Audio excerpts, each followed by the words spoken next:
안녕하세요. 오늘은 좀 배경이 달라졌죠. 장구로 우리나라 최고 예술대학교인 한국예술종합학교는 어떻게 갈 수 있는지, 한예종을 가려면 어떤 시험을 봐야 되는지 오늘 알려드리려고 합니다. 한예종은 조금 시험을 빨리 봐요. 10월 말 정도 이렇게 보는 걸로 알고 있는데, 지금 보니까 입시 요강이 다 나왔더라고요. 시험을 보지 않더라도 우리나라 예술계통의 최고 대학교인 한예종은 어떤 시험을 보는지 알아보면 재밌을 것 같아요. 오늘 제가 말하려고 하는 그런 과는 한국예술종합학교에 6개원 중에 전통예술원이 있고, 그 전통예술원 안에 음악과, 한국예술학과, 연희과, 무용과 이렇게 있는데, 음악과 내에 타악 전공, 타악기 전공을 제가 알려드리려고 해요. 한예종 입시는 여러분들도 다 알다시피 수능을 보지 않고 실기로 봅니다. 실기시험도 1차가 있고 2차가 있는데 1차에 통과를 해야지 2차 시험을 볼 수가 있어요. 그리고 2차 시험에서도 경쟁을 뚫어야지 최종 합격을 할 수가 있습니다. 1차 시험에 전공실기 1이 있고 2가 있어요. 먼저 전공실기 1을 보면은 전통음악 전반에 쓰이는 반주 장단을 당일 학교에서 제시하는 음원이나 실제 연주에 맞추어서 연주한다. 한예종 입시의 특징이 이거예요. 이게 생음악으로 어떤 게 나올지 모르는데 바로 거기서 듣고 무슨 음악인지 캐치를 한 다음에 바로 악기를 맞춰서 쳐야 됩니다. 정악, 민소각, 판소리 이런 식으로 세 가지를 시험을 보는 걸로 알고 있는데, 이거는 또 제가 시험 볼 때고 지금은 또 어떻게 볼지는 잘 모르겠어요. 준비해서 치면 되는 거 아니야? 라고 할 수 있을 텐데, 여기 보면 전통음악 전반에 쓰이는 반주장단이래요. 시험 범위가 전통음악 전체인 거예요. 민소각 안에서도 산조가 될 수도 있고, 아니면 민요가 될 수도 있고, 아니면 대풍요가 될 수도 있고, 여러 가지 민소각 안에서도 되게 많은 음악이 있는데 어떤 게 나올지 모르고, 정악이 나온다고 해도 기본적으로 영산회상도 현악 영산회상, 평조회상, 관악 영산회상 이렇게 있는데, 이 중에서도 또 어떤 악곡이 나올지도 모르고, 창경산이 나올지 중경산이 나올지, 그 중에서도 학교에서 피리로 불어줄지 아니면 대금으로 불어줄지 그건 아무도 모르는 거예요. 전통음악에 대해서 전반적으로 다 파악을 하고 있어야지 이 시험, 이 전공실기 1을 칠 수가 있는 것입니다. 잘 쳐야겠죠. 판소리 반주는 북으로 연주라고 써있는 거 보니까 판소리는 꼭 나오는 것 같습니다. 판소리도 5바탕 중에 춘향가가 나올지, 흥보가가 나올지, 심청가가 나올지, 아니면 적벽가가 나올지, 아니면 수궁가가 나올지, 진짜 뭐가 나올지 몰라요. 한 바탕에서도 째가 다 다르고, 그리고 그 안에서도 어떠한 대목이 나올지, 어떠한 장단이 나올지, 그거는 시험 당일 시험장에 들어가서 그 창자가, 소리꾼이 불러주는 대로 바로 듣고 캐치를 한 다음에 바로 쳐야 되는, 정말 한예종다운 그런 시험을 보게 됩니다. 이렇게 되면 전공실기 1이 끝난 거고, 전공실기 2를 볼게요. 전공실기 2는 설장구와 꽹과리 연주, 장구랑 꽹과리를 준비해야 되는데, 이거는 타악 전공이라면은 기본적으로 사물놀이는 다 칠 수 있기 때문에 그렇게 까다롭지는 않다. 설장구는 3분, 꽹과리는 2분을 준비를 해야 됩니다. 이렇게 해서 전공실기 1이 45점, 전공실기 2가 45점, 나머지 10점은 고등학교 내신 성적 10점이 들어가네요. 여기까지 1차 시험인데 정말 빡세죠.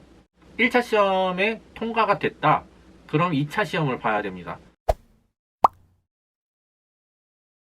2차 시험은 더 장난이 아닙니다. 동연별신굿 푸너리 장단 2분 내외로 준비를 해야 됩니다.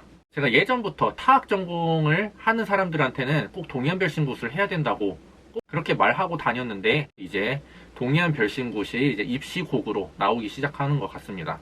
타악 전공이라고 하면은 사물놀이는 너무나도 기본이에요.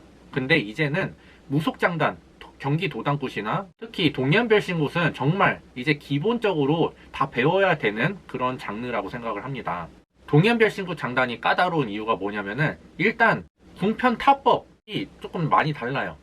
사물놀이는 채를 거꾸로 잡아서 이렇게 넘겨서 치는 그런 타법이지만, 동연별신굿은 열채랑 똑같이 잡고 옆으로 치는, 그리고 사물놀이에서 나오지 않는 990, 구루궁이라고도 하는데, 그런 3번을 연달아서 치는 그런 타법도 좀 테크닉적인 타법 중에 하나이기 때문에, 이 동연별신굿은 벼락치기로 절대 안 되는 그런 장단이에요. 요즘 입시 수준이 좀 많이 올라온 것 같습니다. 자, 그 다음 경기 대풍류 전 장단 포함 4분 내외로 또 준비를 해야 됩니다. 경기 대풍류라고 하면은 뒷연불, 반연불, 사면 타령, 느린 허튼 타령, 중허튼 타령, 자진 허튼 타령, 국거리, 자진 국거리, 방압, 이렇게 9개의 장단으로 구성이 되어 있는데 대풍류 전체 다 치면은 4분은 훨씬 넘거든요. 그렇기 때문에 중간중간에 끊어서 가야 되는데 기경결해를 잘 구성을 해서 준비를 해야 될 것 같아요. 그 다음 가곡 남창 중 계락 5장을 또 연주를 해야 되네요. 가곡 장단이 그렇게 테크닉적인 그런 장단이 아니거든요. 근데 어려운 이유가 뭐냐면은 가곡 장단은 정말 느려요. 느리기 때문에 이 타법이 조금이라도 삐끗하면은 다 티가 납니다. 실수 없이 타법의 깔끔함, 그런 것을 보여주기가 조금 많이 어려워요. 그리고 또 타법뿐만이 아니라 가곡의 흐름, 호흡까지도 다 생각을 하면서 쳐야지 점수를 받을 수 있을 것 같습니다.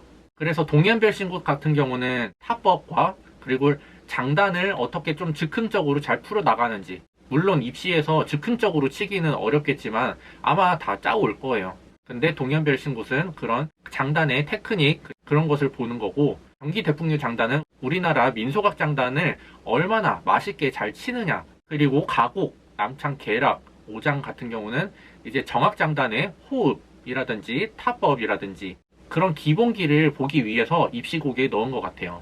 아마 이 전공실기 3개가 끝나면은 바로 구술 시험을 보는 것 같습니다. 구술 점수는 15점에 해당이 되고, 제가 시험 봤을 때는 테크닉에 대해서 어떻게 생각하냐고 물어봤던 것 같은데 아마 음악적인 부분에서 질문을 하는 것 같습니다. 저도 시험 본 지가 너무 오래돼가지고 기억이 잘 안 나네요. 지금 2차 시험이 아직 안 끝났어요. 이제 초견 연주가 남았는데, 초견 연주는 이제 당일 제시된 악보를 읽고 연주하기, 악기는 장구의 하남. 초견 악보는 당일날 시험장에 들어가면은 보면대에 딱 놓아져 있어요. 이제 그것을 뭐 한 40초, 30초 그 정도 딱 보고 그 악보에 그려진 그런 음표를 보고 바로바로 장구를 쳐야 돼요. 그때 악보를 틀리지 않는 거는 기본이고 그것을 음악적으로 잘 표현을 해야지 좋은 점수를 받는 그런 심사입니다. 근데 또 여기서 끝나는 게 아니고, 와, 이거는 제가 시험 볼 때 또 없었는데 새로 생겼네요. 사전에 제시된 곡을 2가지 이상의 타악기를 활용하여 반주 만들기. 작년에 그런 기출 그 음원을 들어봤어요.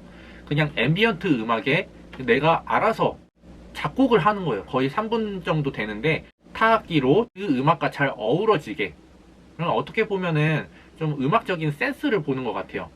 이런 음악이 제시되었을 때 이 음악을 해석을 하고, 그리고 어떻게 표현을 하고, 그리고 그것을 어떻게 구성을 할 건지, 이런 전체적인 음악적 센스를 보기 위해서 이 입시곡을 넣지 않았나라고 예상을 합니다.